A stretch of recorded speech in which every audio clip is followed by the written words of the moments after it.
Hello, my name is Taylor McCutcheon, and today I will be telling you about Adolf Eichmann. How does someone kill 6 million Jews? That was Adolf Eichmann's job and passion during the Holocaust. He was in charge of collecting Jews and having them be sent to concentration camps. At the camps, they would be worked to death, and if they would not die from working, they would be killed.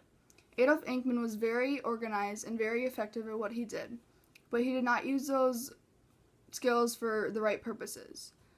On March 19, 1906, Adolf Eichmann was born in Solingen, Germany. He spent most of his childhood growing up in Austria, though, and in 1932 he became a member of the Austrian Nazi Party, and this led him to be the head of Jewish affairs on immigration. In 1933 to 1945, Adolf Hitler was in power, and Adolf Eichmann was a member of the Schutzstaffel and the security services. This allowed him to gain a lot of knowledge on the Jewish people and allowed him to become better at his job. Adolf Eichmann's superior was Reinhard Heydrich, and he was very high up in the German government. This allowed Adolf to become very involved in important decision-makings and go to important meetings. One of the most important meetings he went to was the Wannsee Conference. The Wannsee Conference was on January 20th, 1942. The purpose of this conference was to come up with the best and most efficient way to collect Jews and have them be sent to camps to be worked and then killed. Adolf Eichmann was in charge of this job, and it was called the Final Solution. The meeting took 90 minutes to come up with this idea. Adolf Eichmann came up with the plan of the gas chambers, and he sent the design to concentration camps. At the end of World War II in 1945, Adolf Eichmann escaped.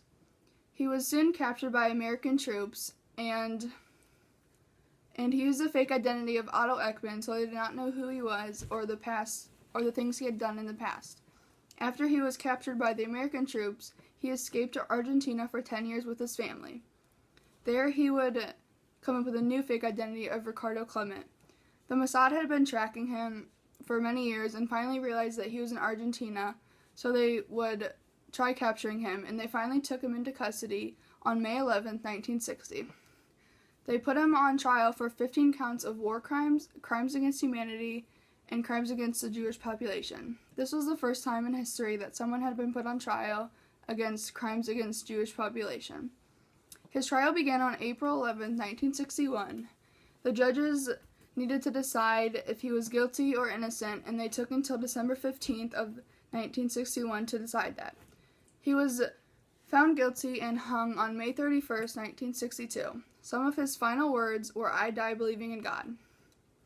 Because of all of Adolf Eichmann's past plans and his organization and everything he did during the Holocaust, 6 million innocent Jews were killed.